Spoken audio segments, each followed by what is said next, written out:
Un berger allemand se tenait immobile, dissimulé dans l'ombre des érables de Northfield Heights, observant chaque détail avec une intensité silencieuse. Pendant des semaines, les habitants du quartier avaient fini par l'ignorer, le prenant pour un chien errant comme un autre.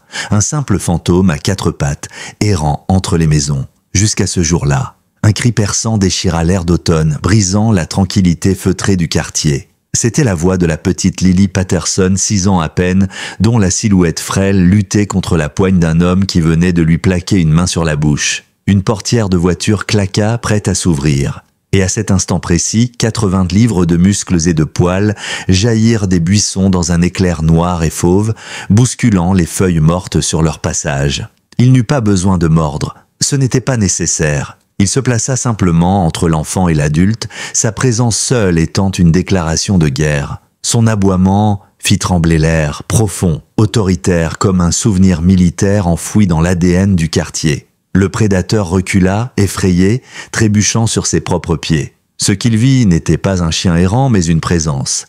Un être dressé à imposer, à protéger, à neutraliser. Personne ne remarqua la posture précise du chien, le placement des pattes, l'alignement instinctif de son corps, pourtant codé par des années d'entraînement. Car personne ne savait que l'animal qui venait de sauver Lily avait jadis porté un insigne, avant que tout ne change.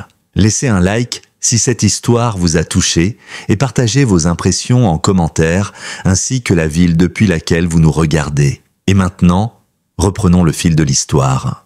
Northfield Heights n'était pas le genre de quartier où les parents s'inquiétaient quand leurs enfants jouaient dehors. Située à la lisière nord de Sacramento, la communauté se vantait de ses rues larges bordées d'arbres matures, de ses parcs impeccables et de cette culture de voisinage à l'ancienne où l'on offrait encore des tartes maison aux nouveaux venus. Le journal local, faute de crime, à relater, publiait régulièrement des histoires de chats retrouvés ou de ventes de gâteaux pour soutenir l'équipe de foot junior. C'est précisément pour ce sentiment de sécurité que Brandon et Rebecca Patterson avaient quitté Seattle 3 ans plus tôt. Brandon travaillait comme fiscaliste dans un cabinet local et Rebecca était bibliothécaire à mi-temps. Ils cherchaient un endroit calme pour élever leur fille unique, Lily, une enfant vive, au regard pétillant, coiffée de 2 tresses rousses et arborant toujours un sourire légèrement taché de chocolat. Elle aimait les papillons, les sandwichs à la confiture, et depuis quelques mois, elle nourrissait une fascination profonde pour les chiens. Mais pas pour n'importe quel chien. Cela faisait bientôt 8 mois qu'un grand berger allemand, au regard perçant et à la cicatrice bien visible sur le museau, errait silencieusement dans Northfield Heights. Personne ne savait d'où il venait. Il était juste apparu, toujours solitaire, distant, mais étrangement omniprésent. Il n'était pas agressif, mais sa carrure impressionnante et son regard perçant suffisaient à dissuader la plupart des gens de s'approcher. On le voyait souvent dormir sous la tonnelle du parc Ashton, boire dans le ruisseau derrière l'école primaire ou fouiller les poubelles des restaurants du centre-ville. Le chef de la police locale, Gerald Hammond, en poste depuis plus de 30 ans, avait reçu plusieurs appels à son sujet. Mais toutes les tentatives pour capturer le chien avaient échoué. Ce fichu cabot, on dirait qu'il anticipe nos mouvements comme un ancien des forces spéciales. Avait-il lâché un jour en riant, sans se douter à quel point il touchait juste. Parmi les nouveaux visages de Northfield Heights, un homme s'était rapidement fait apprécier, Gregory Barnes. Arrivé 6 mois plus tôt, il avait su gagner la confiance de tout le monde en un rien de temps. Instituteur remplaçant, toujours prêt à rendre service, il participait aux événements communautaires, coachait les moins de 12 ans au baseball et offrait des cookies faits maison à ses élèves. Il avait le genre de sourire qui rassure les enfants et met en confiance les parents. Les gens l'adoraient et personne ne savait ce qu'il dissimulait. Dans le même temps, un jeune officier, Jonah Rivera, fraîchement diplômé de l'académie de police, avait rejoint les rangs du commissariat de Northfield Heights. Fasciné par le mystérieux chien errant, Jonah avait pris l'habitude de lui laisser de la nourriture aux endroits qu'il fréquentait le plus, espérant gagner sa confiance. Il ignorait encore à quel point ce lien allait changer sa vie. L'automne s'installait doucement sur la ville. Les érables peignaient les rues de teintes orangées et rouges, et l'air portait cette odeur unique de feuilles mortes et de rentrée scolaire. Habituellement, Lily rentrait de l'école avec ses camarades, leur groupe sautillant sur les trottoirs avec des sacs à dos, bondissant à chaque pas. Mais ce jour-là, elle était seule. Une visite médicale pour son asthme avait nécessité une sortie anticipée. Rebecca lui avait tendu un papier signé, ajoutant d'un ton ferme « Directement à la maison, Lily, pas de détour ». La petite avait hoché la tête très sérieusement, puis avait discrètement glissé un sandwich supplémentaire dans sa boîte à déjeuner. Pas pour elle, pour le chien, son secret. À quelques pâtés de maison de l'école, le berger allemand, que Lily appelait en secret Ranger, était allongé à l'ombre d'un vieil orme.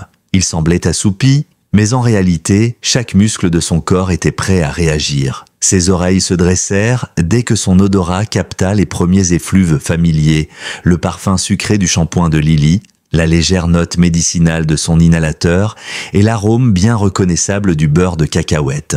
Depuis plusieurs semaines, Lily était la seule humaine à s'être approchée volontairement de lui. Elle déposait toujours son offrande à distance, puis repartait silencieuse.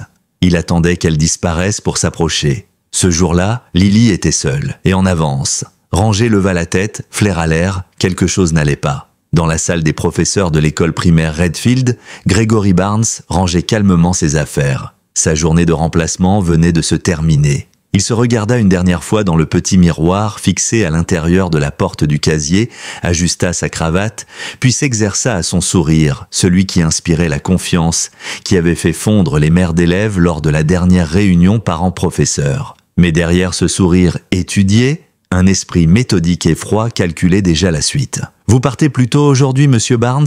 demanda la secrétaire de l'école d'un ton amical. Il répondit sans hésiter, l'air détendu, « Juste un rendez-vous médical, à demain. » Puis il quitta l'école, sa mallette bien fermée sous le bras. Sa voiture, une berline grise, banale, roulait à vitesse réduite le long de Cypress Lane. Il scrutait le trottoir avec attention. Lorsqu'il aperçut la silhouette familière d'une fillette seule avec un sac à dos violet, son rythme cardiaque accéléra imperceptiblement. Cela faisait des semaines qu'il observait Lily Patterson. Ses habitudes, son caractère, sa naïveté. L'occasion d'enfin la trouver seule avait toujours semblé impossible dans ce quartier si surveillé. Jusqu'à aujourd'hui, Lily, de son côté, marchait lentement, regardant de tous côtés à la recherche de son amie à quatre pattes. Elle ne remarqua la voiture qui ralentissait à côté d'elle que lorsqu'une voix familière l'interpella. « Hé Lily, tout va bien? Où sont tes amis aujourd'hui ?» Elle leva les yeux. C'était Monsieur Barnes, le gentil instituteur qui leur avait apporté des cookies la semaine précédente.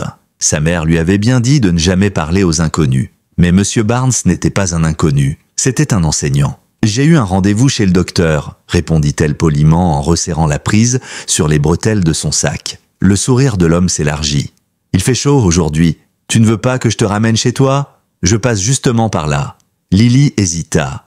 Elle se souvenait des instructions de sa mère. « Ne monte jamais dans une voiture, même avec quelqu'un que tu connais. »« Non merci, monsieur Barnes. Ma maison est juste là. » L'homme insista, cette fois en sortant un bonbon coloré de sa poche. « J'ai encore des sucreries de la fête des profs. Tu en veux un pour la route ?» Il ouvrit la portière, puis il descendit.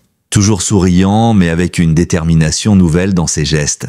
Lily sentit une angoisse monter en elle. Le regard de monsieur Barnes n'était plus le même. Il n'était plus doux, il était froid, calculateur. Elle recula d'un pas. L'homme avança. « Allez Lily, il fait trop chaud pour marcher. Laisse-moi t'aider. » De sa cachette sous l'orme, Ranger observait la scène. La posture de l'homme, la manière dont il s'approchait, déclencha en lui une alerte. Une configuration connue, menace potentielle, risque d'enlèvement. En quelques secondes, il couvrit la distance en silence. Sa course fluide, presque irréelle. Ni l'homme ni l'enfant ne le virent venir. Il surgit entre eux comme un éclair, imposant, son corps formant un mur vivant entre la fillette et l'homme. Ce ne fut plus le chien errant que les habitants redoutaient ou ignoraient. C'était un protecteur, un soldat. Son dos se hérissa, ses crocs brillèrent dans un rictus silencieux. Il ne grogna pas. Il imposa. L'intention parlait d'elle-même. « Doucement, mon grand, bon chien », tenta Barnes, sa voix tendue par une peur nouvelle. Ranger émit alors un grondement sourd, presque tellurique. Un son qui ne venait pas seulement de sa gorge, mais de ses entrailles. Barnes fit un pas de côté, cherchant à contourner le chien.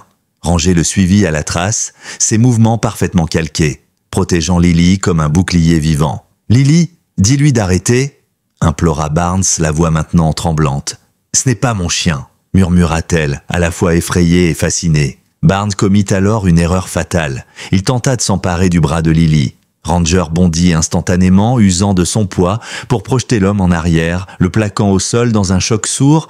Barnes gémit, le souffle coupé. Il tenta de se relever, mais les yeux du chien brûlaient d'une rage maîtrisée, et chaque pas qu'il faisait vers lui était une menace. La situation aurait pu dégénérer davantage si, à ce moment précis, une vieille femme n'avait pas ouvert sa porte en face. « Tout va bien par ici ?» cria-t-elle. Barnes évalua rapidement les éléments, l'enfant, le chien, le témoin. Et il fit demi-tour battu. Il monta dans sa voiture et partit à toute allure. Lily resta figée, la main posée sur le pelage épais de son sauveur. Le berger allemand ne bougea pas tant que la voiture ne disparut pas à l'angle. Alors seulement, il relâcha sa posture. Il se tourna vers Lily, l'air calme, les yeux clairs. « Tu m'as sauvé ?» souffla-t-elle. Pour la première fois, il accepta son contact. Il appuya doucement sa tête contre ses jambes tremblantes, comme pour dire « c'est fini ». 3 maisons plus loin, Madame Callahan, celle qui avait crié depuis son perron, était déjà au téléphone avec la police. Moins de 5 minutes plus tard, une voiture de patrouille s'arrêta discrètement devant la maison des Patterson.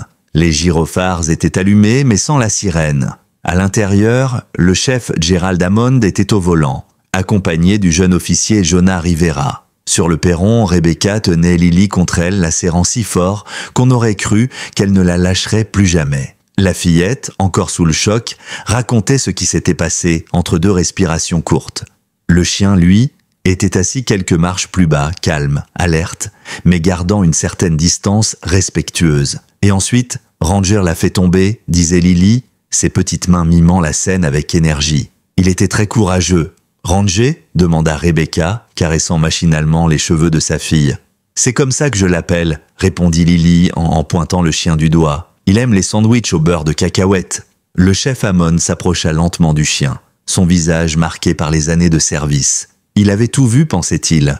Mais un chien errant empêchant un enlèvement en pleine rue, c'était une première. « Madame Patterson, dit-il d'une voix grave, je crois que votre fille vient d'échapper à quelque chose de bien plus grave qu'on ne peut l'imaginer. » Tandis qu'il prenait les dépositions des témoins, Jonah Rivera s'approcha doucement du berger allemand.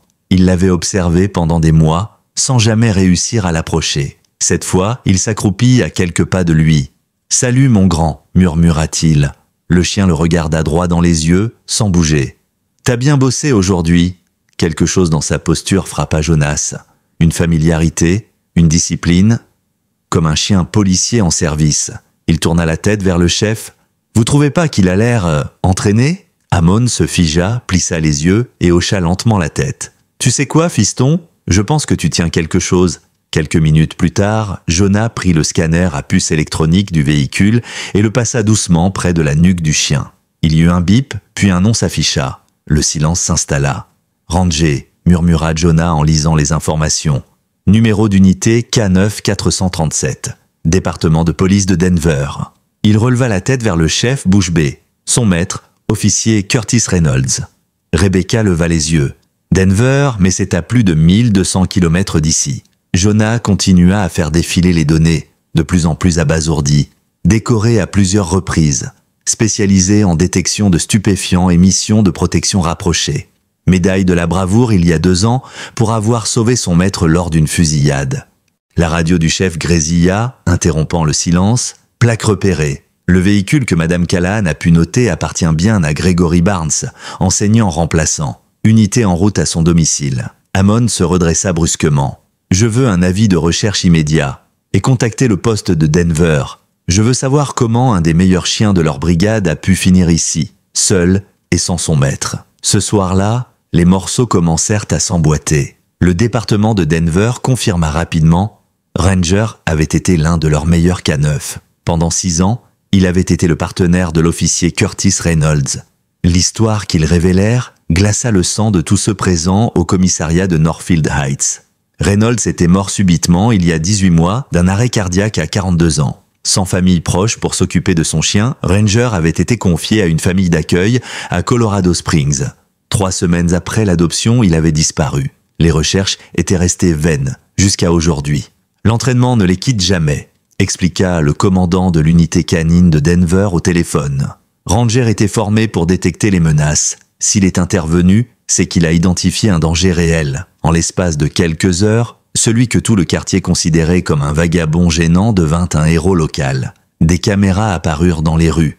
Les réseaux sociaux s'enflammèrent. Un ancien chien policier, ayant traversé plusieurs États, sauvant une enfant d'un enlèvement, voilà qui alimentait les fils d'actualité du pays entier. Mais pour la famille Patterson, cette soudaine célébrité était secondaire. Thomas, le père de Lily, prit plusieurs jours de congé pour rester à la maison. La fillette faisait encore des cauchemars où le gentil professeur devenait un monstre.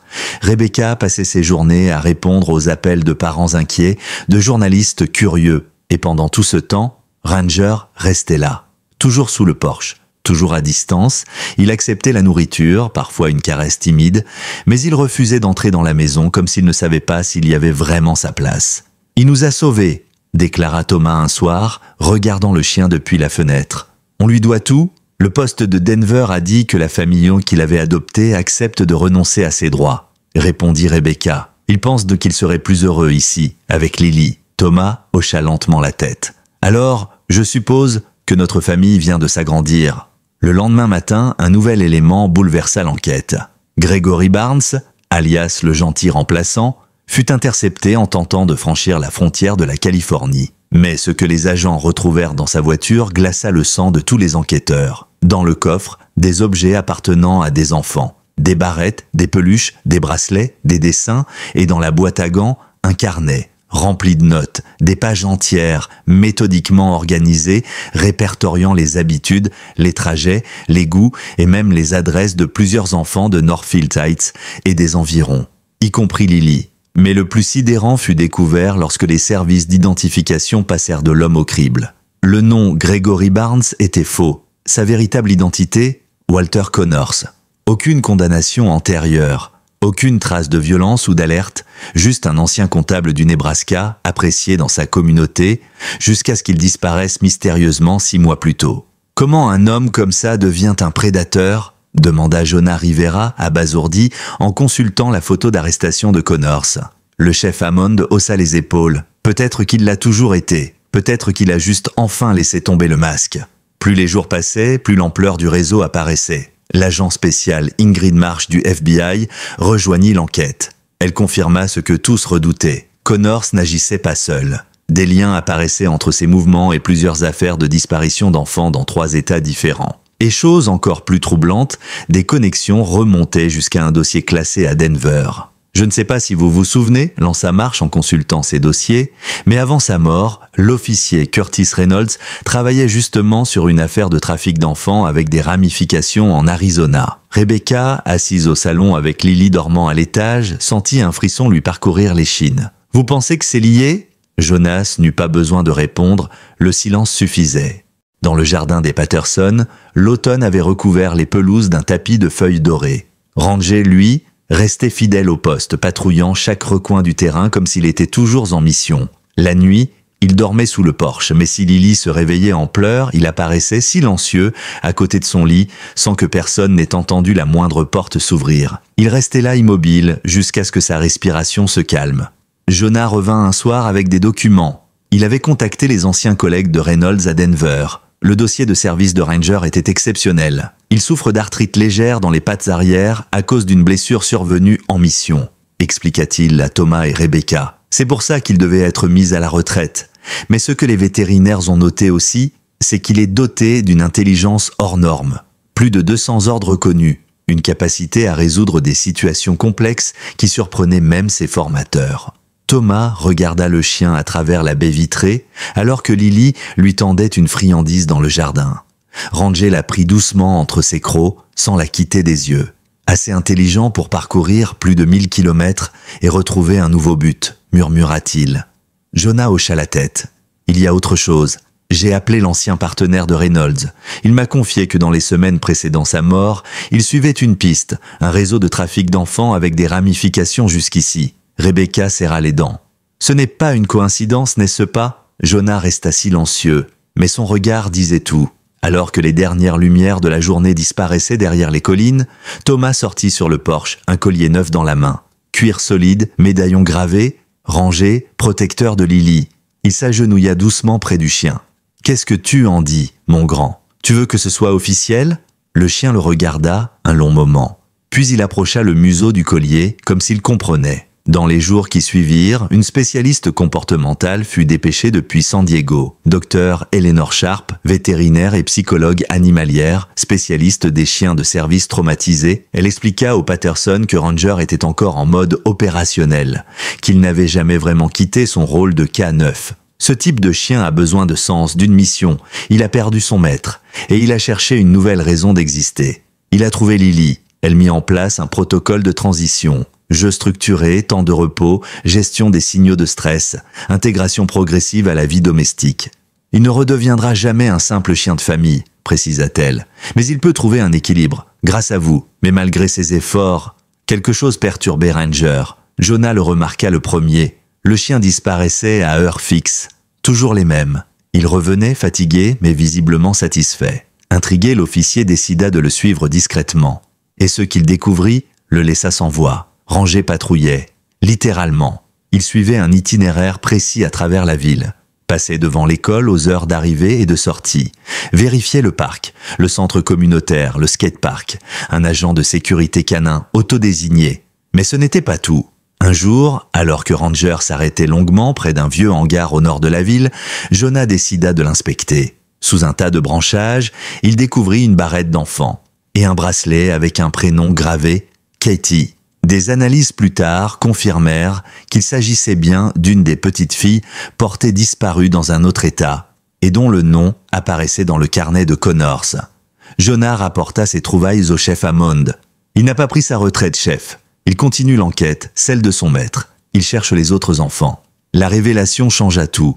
Les services de police commencèrent à inclure les trajets de Ranger dans leur propre enquête. Le chien, par ses déplacements et ses réactions, indiquait des zones de fouille que même les agents du FBI n'avaient pas envisagées. Au début, certains étaient sceptiques. Suivre un chien comme s'il était un enquêteur, ridicule, pensait-il.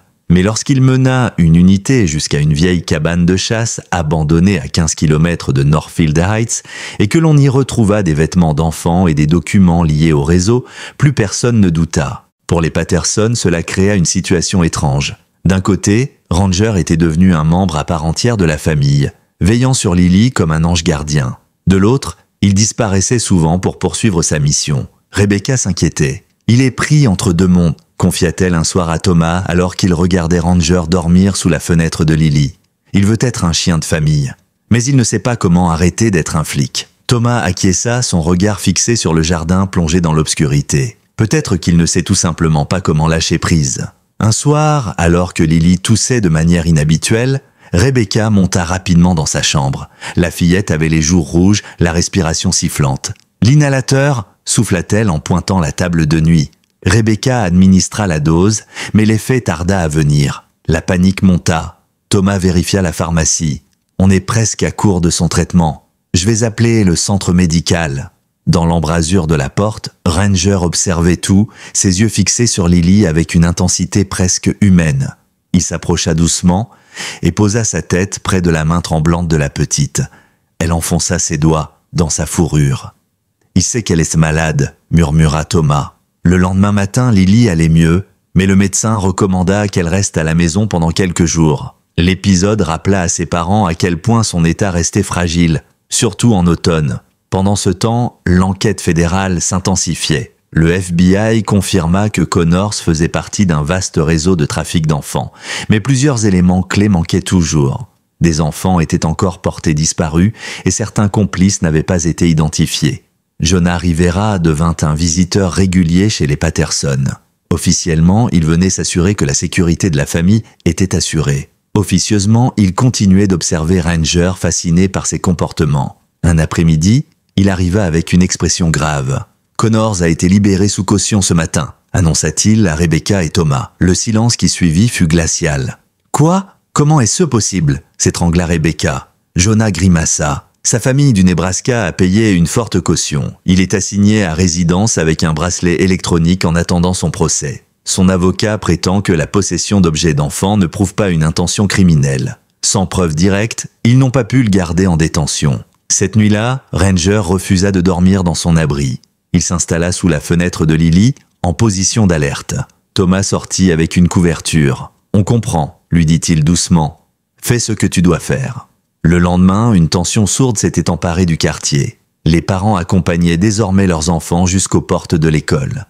L'établissement renforça ses mesures de sécurité. Un comité de vigilance citoyen se forma spontanément, avec des patrouilles de voisins armés de talkie-walkies. Et pourtant, malgré toute cette agitation, ce fut Lily qui sentit quelque chose d'anormal en premier. Un après-midi, elle pointa du doigt une voiture bleu foncé. « Elle est passée 3 fois devant notre maison, dit-elle, rangée à grogner quand il l'a vue. » Thomas alerta immédiatement Jonah qui promettait d'augmenter les rondes autour du domicile. Mais quelques heures plus tard, une nouvelle encore plus troublante arriva. Walter Connors avait désactivé son bracelet de surveillance. Il avait disparu. « Toutes les unités disponibles sont sur le terrain », affirma Jonah en personne en se rendant chez les Patterson. « Mais en attendant, je veux que vous redoubliez de vigilance. Ne laissez jamais Lily seule. » Ce soir-là, une réunion d'urgence fut organisée au centre communautaire. Enseignants, parents et policiers s'y retrouvèrent pour coordonner les efforts de sécurité. Thomas s'y rendit, laissant Rebecca et Lily à la maison. Mais au bout d'1 heure, son téléphone vibra. Un message de Rebecca. Ranger agit bizarrement. Il n'arrête pas d'aboyer vers la porte arrière. J'ai appelé Jonas. Il vérifie les alentours. Thomas quitta la réunion sans attendre, le cœur battant. Quand il arriva, il aperçut la voiture de patrouille de Jonah garée devant chez lui. La portière était ouverte, mais pas de trace de l'agent. La maison paraissait paisible de l'extérieur. Toutes les lumières étaient allumées, trop paisibles. Il appela « Rebecca ? Lily ?» La voix de Rebecca lui parvint depuis la cuisine. « On est là. Tout va bien. » Mais il y avait une tension étrange dans son ton. Quand il entra, il comprit pourquoi. Rebecca était figée, les mains serrées sur le bord de l'évier. Lily était assise à la table, le regard agrandi par la peur, et derrière elle, et un couteau sous la gorge de Jonah Rivera, Walter Connors se tenait debout, souriant. « Bonsoir, monsieur Patterson, dit-il comme s'il annonçait une réunion parents-professeurs. Venez donc vous joindre à nous, nous avons quelques sujets à discuter. » Thomas s'arrêta net. Il ne voyait que trop bien la lame appuyée contre la gorge de Jonah, la pâleur de Rebecca, les poings serrés, et le regard apeuré de Lily. Et Connors, toujours vêtu avec soin, comme s'il n'était pas en fuite, comme s'il contrôlait encore tout. Il tenait l'arme de service de Jonah dans sa main libre, l'index posé négligemment sur la détente. « Où est Ranger ?» demanda Thomas, tentant de gagner quelques précieuses secondes. Connors esquissa un rictus. « Le grand héros, il dort. Disons que j'ai anticipé sa présence cette fois. Un petit morceau de viande avec un sédatif léger. Il fait sûrement de beaux rêves. » Thomas serra les mâchoires. Sans Ranger, ils étaient seuls. Il devait réfléchir vite. « Qu'est-ce que vous voulez ?» demanda-t-il, sa voix tendue, mais maîtrisée. Connors haussa les épaules. « À l'origine, je voulais seulement disparaître. Mais vous m'avez mis dans une situation délicate. L'enfant et le chien m'ont coûté très cher. Des gens avec qui je travaille n'aiment pas les complications. Alors je suis venu récupérer une garantie, une monnaie d'échange. » Son regard se posa sur Lily. « Elle vient avec moi. »« Jamais !» souffla Rebecca. Connors tourna la tête vers elle. « Ce serait regrettable, mais pas impossible. » Il fit signe à Thomas. « Prenez un sac, des vêtements pour elle, et ses médicaments. Je ne suis pas un monstre, je sais qu'elle a besoin de son traitement. » Thomas comprit qu'il devait gagner du temps. Il hocha lentement la tête. « L'inhalateur est à l'étage, je vais le chercher. » Connors désigna les escaliers d'un geste. « Pas de coup tordu, monsieur Patterson. J'ai les moyens et la volonté. » Thomas monta les marches sans se presser, réfléchissant à toute allure. L'inhalateur n'était pas à l'étage, il était dans le tiroir de la cuisine. Rebecca avait menti. Une diversion. Mais pourquoi ? À cet instant, il entendit un bruit étouffé venant de l'extérieur. Un froissement, un glissement sur les tuiles. Il s'immobilisa, tendit l'oreille. Puis il comprit, rangé, il était réveillé. Dans l'obscurité, le chien luttait encore contre les effets du sédatif. Sa démarche n'était pas aussi précise qu'à l'accoutumée. Mais son esprit, lui, était parfaitement lucide. Il avait contourné la maison, évaluant chaque entrée, une fenêtre laissée entr'ouverte dans la buanderie. Il s'élança. En bas, Rebecca, toujours près de l'évier, glissa subtilement une main dans le tiroir, resté entr'ouvert, ses doigts effleurant l'inhalateur. Jonah, de son côté, jouait le rôle du détenu sans résistance, cherchant une faille. « Mon épaule commence à me faire mal dans cette position », grogna-t-il. Connors tourna la tête vers lui. « Vous avez connu pire, officier ». Un bruit sourd résonna à l'étage. Un objet tombé. Connors redressa la tête. « Qu'est-ce que c'était » ? « Maison ancienne », improvisa Rebecca. « Les fenêtres grincent. » Il se crispa. « Appelez-le, maintenant. » Rebecca n'eut pas besoin de répondre. À cet instant précis, la porte de la buanderie s'ouvrit lentement, en silence. Ranger entra, tel un spectre revenu de l'ombre, les yeux rivés sur Connors. « Tire !» hurla Connors en braquant l'arme sur le chien. Mais il était trop tard. Ranger ne fonça pas bêtement. Il fit ce qu'il avait appris durant des années de formation. Il flanqua, se déplaça rapidement sur le côté, profitant d'un angle mort. Jonah, comprenant la manœuvre, lança son coude dans l'abdomen de Connors, juste assez pour déséquilibrer son emprise.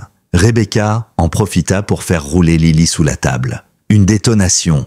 Une balle s'écrasa contre un placard. Le coup était parti dans le vide. Ranger bondit. Il visa la main armée, ses crocs se refermant avec une précision chirurgicale. Pas de sang, juste une pression maîtrisée, assez pour faire lâcher l'arme. Connors hurla. Jonah se jeta au sol, ramassa son arme de service et la pointa aussitôt sur le suspect. « À terre, maintenant !» Thomas redescendit au même instant, s'élançant pour sécuriser Rebecca et Lily. Ranger, toujours en position, maintenait Connors immobilisé au sol, ses yeux flamboyants de détermination. Jonah appela aussitôt les renforts à la radio. Suspect neutralisé, enfants et civils en sécurité. Demande immédiate d'assistance médicale pour enfants asthmatiques. Les sirènes se rapprochèrent rapidement. Bientôt, le salon fut envahi par les équipes d'intervention, les ambulanciers, les policiers. Le chef Hammond lui-même arriva sur place, le visage tendu. « Il n'était pas seul », annonça Jonah. Une voiture l'attendait à quelques rues d'ici. Le conducteur a pris la fuite quand nos véhicules sont arrivés. Rebecca tenait Lily dans ses bras, l'inhalateur contre ses lèvres. La petite reprenait doucement son souffle. « Est-ce que Max peut venir ?» demanda-t-elle faiblement, utilisant le premier surnom qu'elle avait donné à Ranger. Un vétérinaire dépêché sur place examina le chien. Il a été drogué, mais le produit utilisé n'était pas létal. Il devrait se remettre rapidement. Rebecca se tourna vers les secours. « Amenez-le à l'hôpital. Ma fille ne s'endormira pas sans lui. » Ce soir-là, un miracle silencieux eut lieu dans une chambre d'hôpital de Northfield Heights. Alors que Lily, perfusée mais stable, reprenait des forces, Ranger entra lentement, guidé par Thomas en laisse. L'infirmière hésita, mais devant les documents prouvant son statut de chien de service retraité, elle n'objecta pas. Ranger s'approcha du lit et posa doucement sa tête sur le matelas. Lily tendit la main, glissant ses doigts entre ses poils. « Tu es revenu », souffla-t-elle. « Je savais que tu reviendrais. » Rebecca, dans l'embrasure de la porte, s'essuya les yeux. « Il nous a sauvés, tous !» Jonas, à ses côtés, regardait la scène, bouche close, cœur serré. L'agent spécial Marsh, quant à elle, débriefait déjà le chef Hammond. « Connors parle », déclara-t-elle d'un ton sec. « Il veut passer un accord. Il prétend pouvoir nommer toute la chaîne de commandement du réseau. » Jonah leva un sourcil. « Et les enfants disparus ?» Marsh hocha la tête. « Il a donné des lieux, des propriétés. Nos équipes sont déjà en route. Mais la plus grande révélation restait à venir. Connors affirma que quelqu'un d'autre, ici, dans Northfield Heights, l'avait aidé à s'implanter. Un complice, quelqu'un qui avait facilité sa fausse identité et son embauche à l'école. Un nom encore inconnu, mais très, très proche. La nouvelle d'un complice local fit l'effet d'une bombe dans la petite ville de Northfield Heights. L'idée qu'un membre de leur propre communauté ait pu aider un homme comme Connors à s'introduire dans une école, à approcher des enfants, c'était inconcevable. Et pourtant, les agents du FBI ne laissaient aucun doute. Connors avait parlé. Un nom avait été prononcé. Mais il refusait de le divulguer tant que les vérifications n'étaient pas terminées. Cela pourrait compromettre l'opération, expliqua l'agent Marsh à Jonah Rivera en marge d'une réunion d'urgence au commissariat. Mais je peux vous dire une chose, ce nom figure dans les registres de l'école.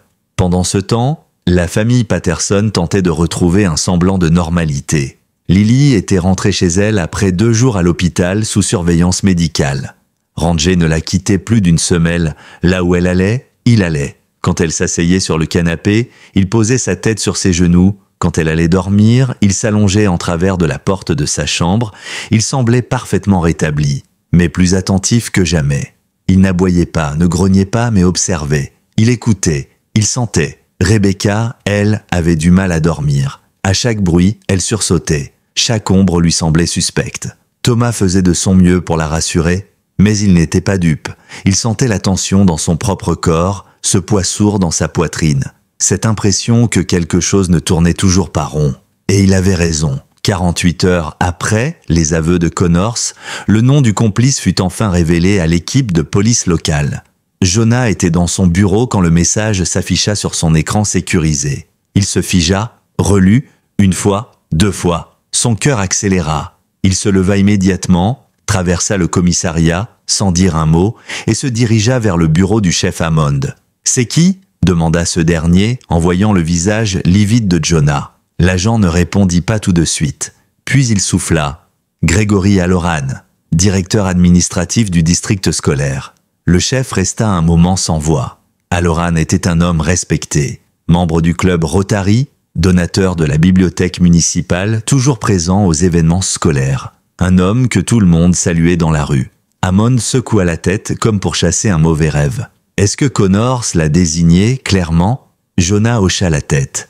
Il dit que c'est lui qui a facilité la création du faux dossier de Barnes et qui lui a ouvert l'accès à l'école, en échange d'argent. Beaucoup d'argent. Le chef appela immédiatement l'agent Marsh. Une opération fut organisée dans la discrétion la plus absolue. Il ne fallait pas alerter Halloran. L'arrestation eut lieu au petit matin devant sa maison cossue du quartier nord. Il était en train d'arroser ses géraniums. Lorsqu'il vit les voitures banalisées s'arrêter, il sourit, pensant à une inspection administrative. Ce n'est que lorsqu'il fut menotté sans ménagement qu'il comprit. Il cria à l'erreur, hurla à la diffamation. Mais les preuves étaient accablantes. Virements bancaires suspects, messages cryptés, documents trafiqués. Et surtout, l'enregistrement de Connors, dans lequel il prononçait distinctement « Gregory Halloran est celui qui m'a ouvert les portes », littéralement. La ville fut bouleversée. La presse s'empare de l'affaire. Certains refusèrent d'y croire. D'autres évoquèrent des signes qu'ils n'avaient pas su lire. Mais une chose était sûre, Northfield Heights avait abrité un monstre. Et quelqu'un avait protégé ce monstre pour de l'argent. Rebecca, en apprenant la nouvelle, resta sans voix. Puis elle prit Lily dans ses bras et murmura « Tu es en sécurité maintenant ». Mais elle-même ne savait plus vraiment ce que ce mot signifiait. Ranger, lui, réagit différemment. Lorsqu'il aperçut les images de Halloran à la télévision, il se redressa d'un coup, son regard se durcit. Il poussa un grognement grave. Jonah, présent dans la pièce, le remarqua. « Tu l'as croisé, pas vrai ?» murmura-t-il. Ranger aboya une fois comme pour confirmer. Il s'avança vers la télévision puis se tourna vers la porte. Jonah comprit aussitôt. « Il y a autre chose » déclara-t-il en se levant. Il n'a pas fini. Les jours suivants, de nouveaux indices apparurent. Grâce aux aveux croisés de Connors et à l'enquête complémentaire, les autorités découvrirent un bâtiment désaffecté à 20 km de là, appartenant à une société écran liée à Halloran. Une équipe spéciale fut dépêchée. Ils y retrouvèrent des archives, vidéos, dossiers, des preuves irréfutables, des noms, des dates, des enfants. Et dans une pièce scellée, une cage vide, trop vide. Jonah, en voyant cela, fut pris d'un frisson. « Il y en a un qu'on n'a pas encore retrouvé », dit-il à Marsh. Elle hocha lentement la tête. Une petite fille.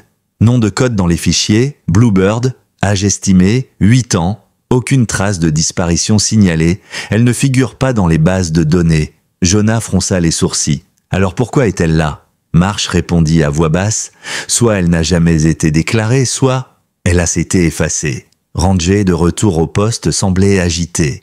Il reniflait les affaires saisies, tournait en rond, haletait, jusqu'à ce qu'il trouve une écharpe bleue, minuscule, oubliée dans un sac de preuves. Il la renifla longuement, puis leva les yeux vers Jonah. Son regard était clair, il voulait qu'on le suive.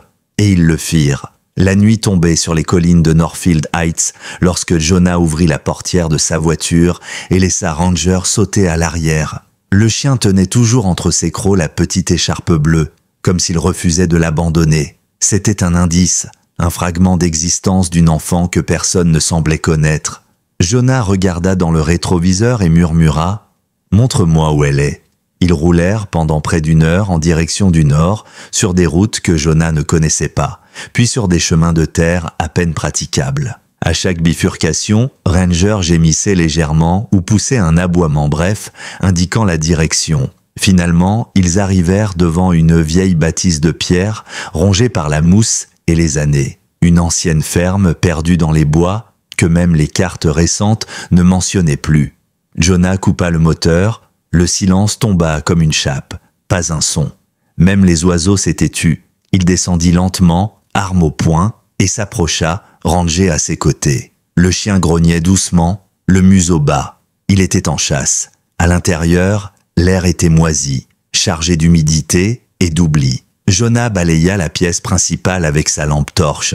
Des meubles renversés, des jouets brisés, des papiers épars, des graffitis sur les murs, puis un bruit, léger, un frottement. Il se retourna d'un bond, mais Ranger l'avait devancé. Le chien s'élança vers une trappe au sol dissimulée sous un tapis poussiéreux. Il gratta avec insistance. Jonah se précipita, souleva le bois vermoulu. Une échelle menait vers le noir. « Sûr ?» murmura-t-il. Ranger aboya une fois, net. Jonah descendit prudemment. L'odeur changea aussitôt. Un mélange d'humidité stagnante, de terre et autre chose. Quelque chose de plus organique, de vivant. Il balaya le sous-sol avec sa torche. Puis il la vit. Dans un coin, recroquevillée dans une couverture trop grande, une fillette aux longs cheveux noirs, le regard fixe. Elle ne bougeait pas. Ses yeux ne semblaient pas comprendre ce qu'il voyait. Jonah s'approcha lentement. « Salut, je suis de la police. Tu t'appelles Bluebird ?» Elle cligna des yeux. Un murmure presque inaudible sortit de ses lèvres. « Pas Bluebird, c'est comme il m'appelait. Je m'appelle Hannah. » Il s'agenouilla. « Tu es en sécurité maintenant, Hannah. » Ranger s'approcha à son tour, s'allongea à côté d'elle. Elle posa instinctivement la main sur sa tête. Et pour la première fois, elle sourit, faiblement, mais un sourire quand même. Jonah appela les secours. Pendant qu'ils attendaient, Hannah raconta. Peu de mots, beaucoup de silence. Elle avait été enlevée 6 mois plus tôt dans un autre état. Sa mère était morte peu après, dans un accident. Personne ne l'avait signalé. Elle avait été oubliée, disparue, jusqu'à ce que Ranger suive son odeur jusqu'ici. Lorsque l'équipe médicale arriva, elle refusa d'être emmenée sans le chien. « Il m'a retrouvé, il me protège. » Jonah fit valoir la situation exceptionnelle. Ranger monta dans l'ambulance à ses côtés. Ce soir-là, la nouvelle se répandit comme une traînée de poudre. Un chien policier à la retraite avait retrouvé une enfant disparue dans une ferme oubliée. Les chaînes nationales reprirent l'information. Certains parlaient de miracle, d'autres de 6e sens. Mais pour Lily, ce n'était ni l'un ni l'autre. Elle déclara très sérieusement à une journaliste venue l'interroger « Ranger n'est pas un chien comme les autres. Il entend des choses que nous n'entendons pas. Il voit ce qu'on ne voit pas. » De retour chez les Patterson, Rebecca suivait tout en direct. Elle pleurait en silence. Thomas l'enlaça bouleversé. Lily, elle, était assise sur le tapis du salon, serrant contre elle un dessin qu'elle avait fait ce matin-là. Rangé avec une cape, comme un super-héros. Lorsque Jonah ramena le chien chez eux, il fut accueilli comme un roi. Rebecca s'agenouilla devant lui, larmes aux yeux. « Merci » souffla-t-elle. « Pour Lily, pour Hannah, pour tout. » Ranger inclina doucement la tête, presque comme s'il comprenait la portée de ses mots. Mais l'histoire n'était pas encore terminée, car en analysant les documents retrouvés dans la ferme, le FBI découvrit une dernière pièce du puzzle. Un dossier, classé sous le nom d'un homme supposé mort 2 ans plus tôt. Curtis Reynolds, le maître de Ranger, et dans ce dossier, un message audio, une voix fatiguée mais reconnaissable. « Si vous entendez ça, c'est que j'ai échoué à empêcher ce que j'ai découvert, mais j'ai laissé des traces. Ranger saura les suivre. Il est plus qu'un chien, c'est une promesse. » Le message de Curtis Reynolds changea tout. Il n'était plus question d'une simple enquête locale ou d'un réseau isolé. Ce que Reynolds avait découvert avant sa mort, c'était l'ampleur d'un système souterrain, bien plus organisé et ramifié que quiconque n'avait osé l'imaginer. Jonah, en écoutant cet enregistrement dans le silence pesant de la salle d'audition, sentit quelque chose se briser en lui. Reynolds avait compris qu'il ne sortirait pas vivant de cette affaire. Et il avait laissé son chien, son frère d'armes, comme héritier de sa mission. Dans les jours qui suivirent, le FBI déploya des équipes dans plusieurs États, activant les contacts laissés par Reynolds dans ses anciens rapports, croisant les informations avec celles collectées grâce à Ranger. Hannah, la fillette retrouvée, guida aussi les enquêteurs sur certains points. Bien qu'elle n'ait pas tout vu, elle avait surtout entendu des noms, des voix et l'accent d'un homme qui semblait avoir donné les ordres. Jonah nota tout. Un certain Dr Lester revenait dans ses souvenirs. Aucun dossier ne correspondait. Jusqu'à ce que Marsh retrouve un enregistrement de Reynolds où il mentionnait brièvement un médecin privé radié de son ordre il y a 10 ans pour prescription abusive de sédatifs sur mineurs. L'homme n'avait jamais été inculpé. Il avait simplement disparu, sous un nouveau nom. Et selon Reynolds, il était le maillon le plus insaisissable de tout le réseau. Pendant ce temps, Ranger était devenu une figure emblématique. Il avait droit à un encadré dans le journal local, un article dans USA Today, même un reportage sur CNN. Mais chez les Patterson, il restait simplement Max, le gardien silencieux de Lily. Elle continuait de dessiner ses aventures, inventant des missions, des ennemis imaginaires, des cartes secrètes. Et pourtant, sans qu'elle le sache, certaines de ses inventions correspondaient étrangement à la réalité. Comme si, inconsciemment, elle partageait avec Ranger une intuition que nul ne pouvait expliquer. Un soir, alors que Thomas aidait Lily à ranger sa chambre, elle leva soudain les yeux. « Papa, tu crois que Max cherche encore quelqu'un ?» Il s'arrêta surpris. « Pourquoi tu dis ça ?» Elle haussa les épaules. « Parce qu'il ne dort plus. Il écoute, même la nuit, comme s'il attendait un signal. » Thomas, troublé, en parla à Jonah le lendemain. L'officier fronça les sourcils. « Il fait ça depuis quelques jours ?» « Depuis la veille du message de Reynolds, » répondit Thomas. Alors ils décidèrent de tester une idée folle. Ils firent écouter à Ranger un extrait audio nettoyé où l'on entendait le fameux Dr Lester donner des instructions à Connors. Le chien réagit immédiatement. Il se redressa, oreille dressée, grognement sourd. Puis il tourna sur lui-même, cherchant la source. Il connaissait cette voix. Il l'avait déjà entendue. La trace était ténue, mais suffisante. Jonah relança la recherche à partir de là. Avec l'aide de l'unité cybernétique du FBI, ils parvinrent à remonter une série de transactions financières datant de plus de 8 ans, toutes liées à un dispensaire clandestin dans le Nevada. Sous un autre nom, Leonard Stapleton, médecin généraliste. Mais les photos le confirmaient, c'était lui. La localisation exacte fut obtenue grâce à une image satellite croisant les relevés thermiques nocturnes et les trajets de véhicules suspects. Un ranch isolé, dans le comté d'Esperanza. Ce fut là que Jonah, l'agent Marsh et une équipe fédérale décidèrent d'intervenir. Mais il y avait une condition. « Je veux qu'il vienne avec nous », déclara Jonah en désignant Ranger. Marsh hésita. « Ce n'est pas une unité opérationnelle active. » Jonah secoua la tête. « Non, mais c'est le seul qui reconnaîtra ce qu'il faut voir. » Et ainsi, à l'aube d'un matin venteux, un convoi s'élança vers le désert. À l'arrière du véhicule blindé, Ranger était assis entre Jonah et un jeune agent, son regard fixé sur l'horizon, comme s'il sentait une fois encore qu'il approchait de ce pourquoi il avait été créé. L'assaut fut lancé juste avant le lever du soleil. Silence radio, approche discrète. Jonah ouvrit la marche, suivi de Marsh et de 2 unités armées. Rangées avançaient à leur hauteur, ses pattes effleurant à peine le sol. Devant eux, le bâtiment principal.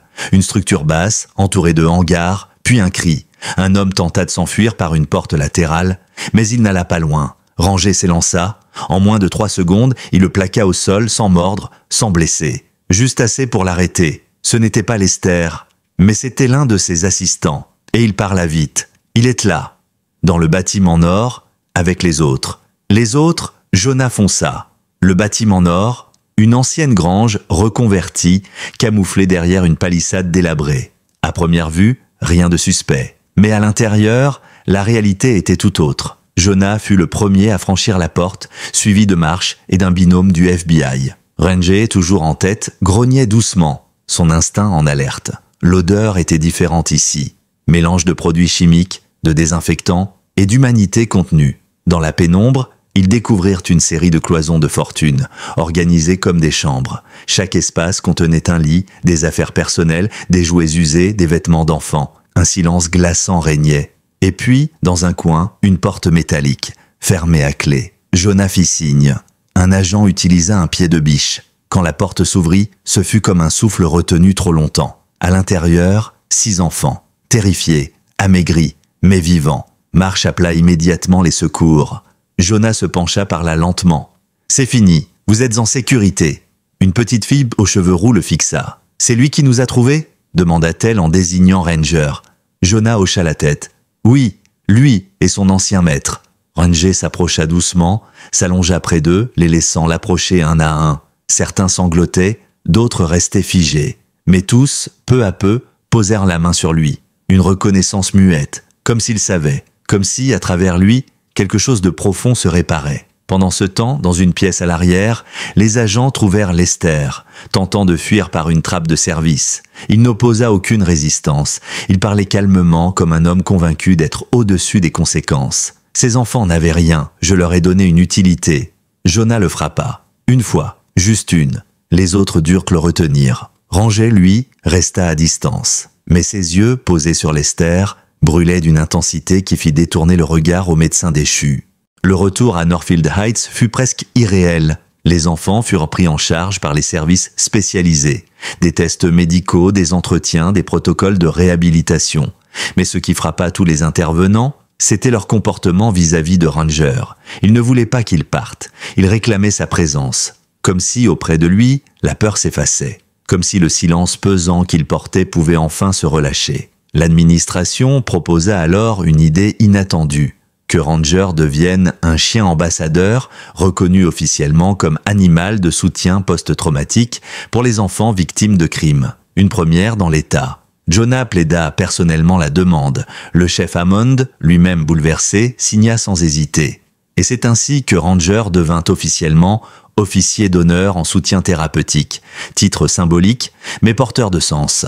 Le jour de la cérémonie, organisée dans le gymnase de l'école primaire, les familles étaient là. Les enfants sauvés, accompagnés de soignants, assis au premier rang. Jonah prit la parole, la gorge serrée. Il y a des histoires qu'on raconte aux enfants pour les rassurer. Des histoires où les héros portent des capes, où les monstres sont vaincus. Aujourd'hui, nous avons vécu une de ces histoires.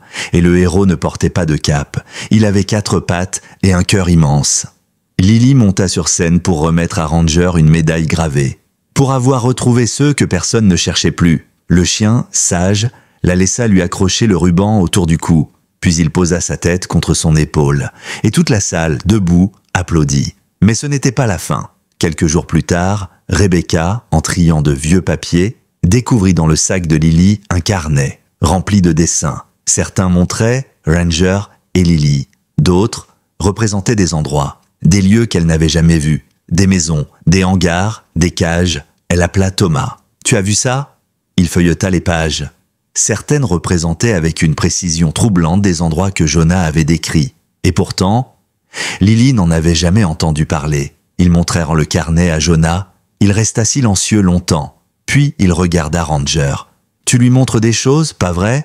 D'une manière ou d'une autre, tu continues la mission. » Et dans un éclair de regard, tous trois comprirent. L'histoire n'était pas encore terminée. Ranger, le chien que la guerre n'avait pas brisé, le compagnon d'un homme tombé en mission, avait hérité d'un fardeau qu'aucun humain n'aurait pu porter seul. Et tant qu'un enfant serait en danger quelque part, il continuerait à chercher. Quelques semaines passèrent, et bien que la ville de Northfield Heights ait peu à peu retrouvé son rythme paisible, rien n'était vraiment comme avant. Les parents étaient plus vigilants, les écoles plus protégées, et les regards portés sur les enfants plus attentifs. Mais une chose avait profondément changé. La présence de Ranger était devenue un symbole. Il ne s'agissait plus seulement d'un chien policier à la retraite, il était désormais perçu comme un lien vivant entre les blessures du passé et l'espoir de guérison. Les enfants libérés le réclamaient encore dans leurs séances de thérapie. Certains ne parlaient qu'en sa présence. D'autres faisaient des cauchemars, qui cessaient aussitôt qu'il entrait dans la pièce. Les psychologues eux-mêmes, d'abord sceptiques, durent admettre qu'il agissait comme une ancre émotionnelle.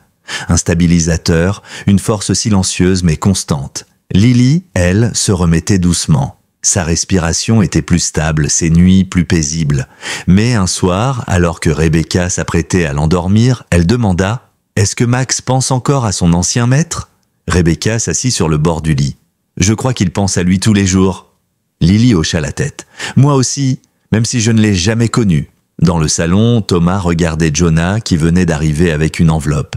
Il la posa sur la table. Ça vient de la base militaire où Curtis Reynolds était affecté avant sa disparition. Rebecca les rejoignit. Jonah ouvrit doucement l'enveloppe. À l'intérieur, un dossier jauni, scellé confidentiel, ainsi qu'une lettre manuscrite. Elle avait été rédigée par Reynolds 2 jours avant son départ pour la mission qui lui coûta la vie. Il y parlait de Ranger, de leur lien, de ce qu'il avait découvert, mais surtout, il écrivait ceci. « Si quelque chose m'arrive, je veux que Ranger continue. Il saura ici aider. Il saura où aller. Il n'a pas besoin d'un ordre. Il a une mission plus grande que nous. Ce n'est pas un chien. C'est une conscience. » Thomas referma la lettre, bouleversé. Jonah garda le silence un moment, puis d'une voix lente, « Il l'avait compris bien avant nous. Et il avait eu raison, car ce que personne n'avait encore raconté, c'était ce qui se passait la nuit, quand tout le monde dormait. Rangé sortait parfois. Il ne fuyait pas. Il explorait. Toujours silencieux, toujours seul. Un jour, une équipe de secours retrouva une adolescente disparue dans un bois à 10 kilomètres. Elle disait qu'un chien l'avait guidée hors des ronces, puis disparue. Il portait une médaille, mais ce n'était pas un chien perdu. Il savait ce qu'il faisait, avait-elle déclaré. Un autre soir, une maison en feu à l'autre bout de la ville. Les pompiers retrouvèrent un garçon de 4 ans, éveillé par des aboiements insistants sous sa fenêtre. La famille n'avait pas de chien. Rebecca, en apprenant ces récits, comprit. Il continuait d'agir, d'aider, même sans uniforme, même sans badge. Elle en parla à Jonah. Il sourit doucement. « Je crois qu'il est là où on en a besoin. » Tout simplement. Lily continua de remplir son carnet. Elle dessinait des enfants, des endroits, parfois des scènes entières. Lorsqu'on comparait ses croquis à des cas réels, les coïncidences étaient troublantes, trop précises. Jonah, après des semaines d'hésitation, décida de montrer certains dessins au bureau central. Et contre toute attente, ils permirent d'ouvrir 2 nouvelles pistes. 2 lieux soupçonnés d'abriter des activités illicites furent placés sous surveillance. Et dans l'un d'eux, on découvrit une pièce insonorisée. La boucle se refermait. Mais Rebecca savait que pour Ranger, il n'y aurait jamais vraiment de fin. Il continuerait tant qu'un enfant serait en détresse, tant qu'un nom, un visage ou une odeur l'appellerait quelque part. Un matin, alors que le soleil doré baignait la maison, Lily regarda son fidèle compagnon allongé à ses pieds. « Tu vas partir, hein ?» murmura-t-elle. Ranger releva la tête, ses yeux calmes ancrés dans les siens. « Tu reviendras ?» demanda-t-elle. Il s'approche, pose son museau contre sa joue, puis il se dirigea vers la porte ouverte, franchit le seuil et s'éloigna lentement dans la lumière du matin. Rebecca sortit sur le perron, main posée sur le cœur. Thomas l'enlaça. Jonah, lui, observait en silence depuis la voiture, un sourire discret au coin des lèvres. Il savait. Ranger partait, mais il ne fuyait pas. Il répondait à un appel que seuls les justes entendent. Le soleil était à peine levé lorsqu'un fermier des hauteurs d'Oak Ridge déclara avoir vu un chien étrange sur sa propriété. Pas menaçant, non, mais déterminé. Il avait aboyé à l'entrée d'une grange, tourné autour de la maison, puis disparu dans les collines. 2 jours plus tard, un homme recherché pour enlèvement dans un état voisin était arrêté dans cette même région. Il s'était réfugié dans une cabane forestière, à moins de 500 mètres de là. Et sur les caméras de surveillance improvisées par les enquêteurs, une silhouette canine passait, furtive, juste avant l'arrivée des forces de l'ordre. Le bureau du FBI ajouta alors une mention non officielle dans son réseau interne. Si une présence canine inhabituelle était signalée sur une scène, recoupée immédiatement avec les dossiers non résolus impliquant des mineurs. Code rangé 47. Ce n'était pas un ordre.